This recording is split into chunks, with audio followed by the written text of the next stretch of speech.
sejahtera bersama Yesus Kristus Tuhan dan Juru Selamat kita semua. Pemirsa, saudara-saudara yang kekasih di dalam Yesus Kristus Tuhan, pada siang hari ini kami akan membawa firman Tuhan, akan menyampaikan kebenaran yang dari Yesus Kristus Tuhan, kebenaran yang dari Allah itu sendiri, kebenaran yang dari surga. Bagi umat Kristen, bagi orang-orang yang percaya, kebenaran yang dimaksud adalah yaitu kebenaran di dalam kasih Yesus Kristus. Jadi kebenaran yang ada di dalam kasih Yesus Kristus itu mempunyai kekuatan yang dahsyat, mempunyai kekuatan yang luar biasa, karena akan mempunyai arti bahwa kebenaran yang berdasarkan kasih Kristus itu akan membawa dampak kehidupan yang penuh kasih. Kebenaran yang dari Yesus mempunyai dampak kehidupan manusia atau umat manusia yang penuh dengan kasih sayang, yang penuh dengan cinta, yang penuh dengan pengorbanan dan pengampunan otomatis di sini. Nah, oleh sebab itu kita perlu belajar bahwa kebenaran yang ada di dalam kasih Kristus, kebenarannya adalah yaitu Yesus itu sendiri. Apa yang dimaksud kebenaran di dalam kasih Yesus Kristus bagi umat manusia atau bagi umat Kristen, yaitu Yesus itu sendiri. Kebenarannya bahwa Yesus Kristus itu adalah Tuhan. Yesus Kristus itu adalah Allah. Dan di dalam Yesus Kristus ini hanya ada kekuatan kasih yang sangat besar, yang sangat istimewa, yang sangat dahsyat.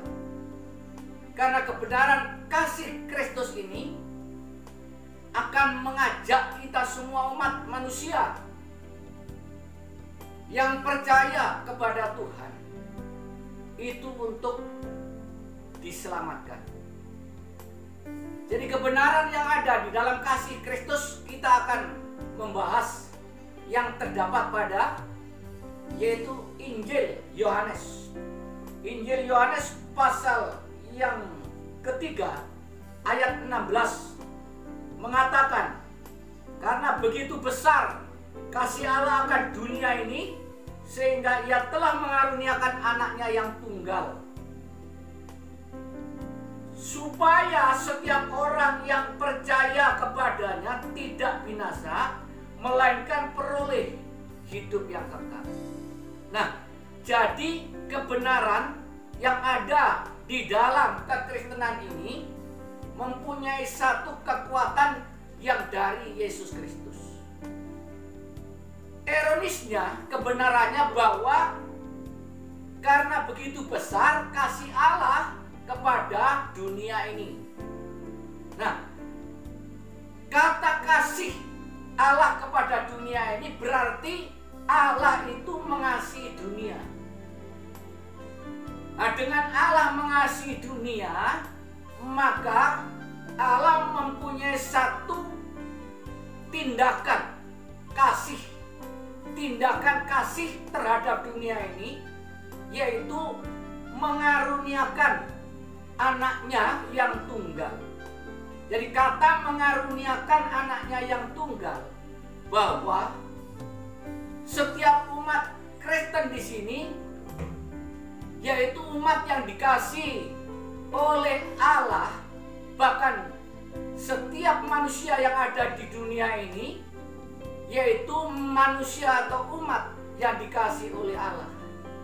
Karena itu dikatakan bahwa Kristus adalah anak tunggal daripada Allah, daripada Bapa, dikaruniakan kepada kita sebagai umat manusia. Nah, dikatakan maksud dan tujuan apa karunia diberikan kepada manusia atau kepada umat Kristen? Ya, supaya tidak binasa, supaya masuk surga, supaya hidup kekal. Itu adalah tujuannya kasih Allah akan dunia ini, mengaruniakan anaknya yang tunggal. Nah, dengan demikian maka firman Tuhan ini yaitu mempunyai satu sasaran tujuan, bahwa untuk mengasihi dunia ini. Jadi saya nggak menjelaskan bahwa kenapa dunia ini harus dikasih, yaitu penjelasannya hanya simple. Karena dunia ini penuh dengan dosa-dosa, karena dunia ini penuh dengan penghakiman, karena dunia ini penuh dengan penghukuman. Lah, oleh sebab itu, karena Allah mengasihi dunia ini, maka tindakan Allah yaitu mau mengatasi yaitu problem yang terjadi di dalam dunia ini, masalah dosa dan masalah kematian yang kekal. Jadi orang yang berdosa akan mengalami masuk neraka. Orang yang berdosa akan mengalami kematian yang kekal. Nah, dengan demikian pemirsa, saudara-saudara yang kekasih, karena begitu besar kasih Allah akan dunia ini, sehingga Ia mengaruniakan anaknya yang tunggal. Siapa itu? Yaitu Yesus Kristus. Maksud dan tujuannya apa? Supaya setiap orang yang percaya kepadanya akan beroleh hidup yang kekal, akan masuk surga, akan terhindar dari hukuman kekal, hukuman maut, akan terhindar dari siksaan kubur atau siksaan neraka. Demikian pemirsa, kita tahu bahwasanya kasih Allah mempunyai kekuatan yang untuk membebaskan bagi orang-orang yang terpidana di dalam alam maut, yaitu setiap orang yang mati sejak Adam hingga sampai sekarang ini akan mengalami yaitu siksaan neraka atau mengalami pidana, hukumannya kekal. Nah, dengan begitu besar kasih Allah akan dunia ini, maka Allah mengaruniakan anaknya yang tunggal yang bernama Yesus Kristus.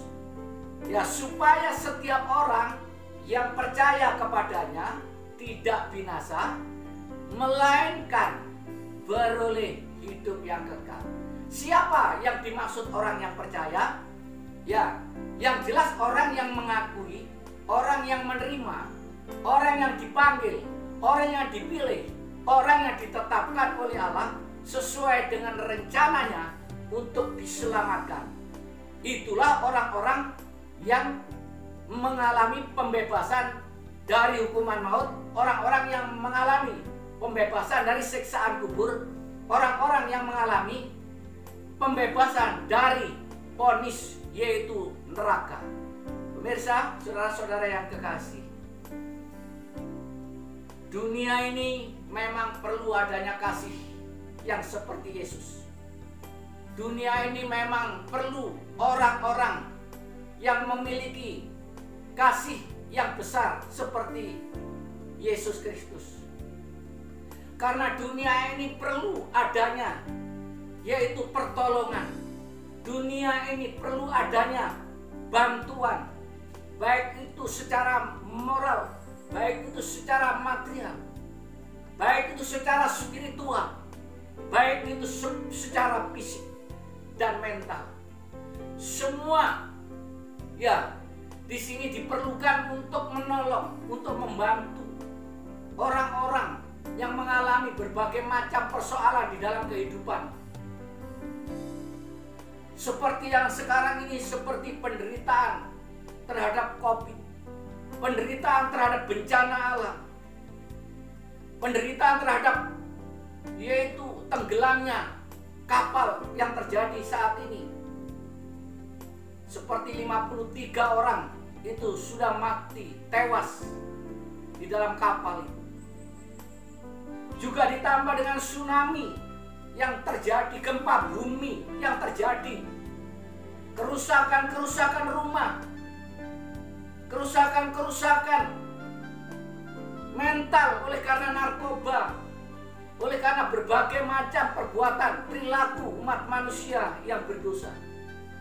Itu semua memerlukan sekali adanya kasih yang seperti kasih Kristus, kasih yang abadi, kasih yang besar, kasih yang tanpa syarat, kasih yang tanpa pamrih.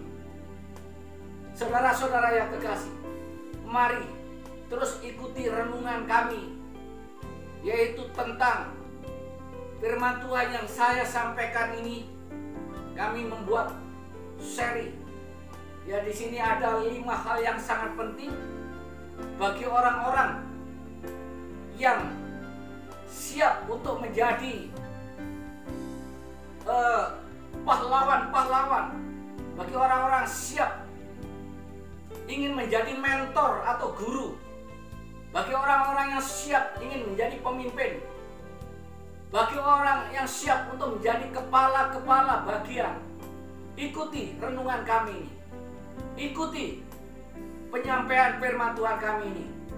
Ada 5 pokok yang sangat penting yang sudah saya jelaskan. Bagian yang pertama yaitu kasih, kemudian bagian yang kedua yaitu kekuatan untuk mengampuni, dan bagian yang ketiga yaitu kekuatan untuk melayani. Bagian yang keempat, kita harus mempunyai kekuatan untuk memberkati orang. Bagian yang kelima nanti yang akan kami jelaskan pada minggu yang pertama, yaitu mendoakan orang. Jadi 5 hal yang sangat penting, yaitu mengasihi, mengampuni, melayani, memberkati, dan mendoakan. Itu adalah modal kekuatan bagi setiap para pemimpin, modal kekuatan bagi setiap umat manusia, modal kekuatan bagi setiap guru, setiap mentor, setiap psikolog, dan setiap para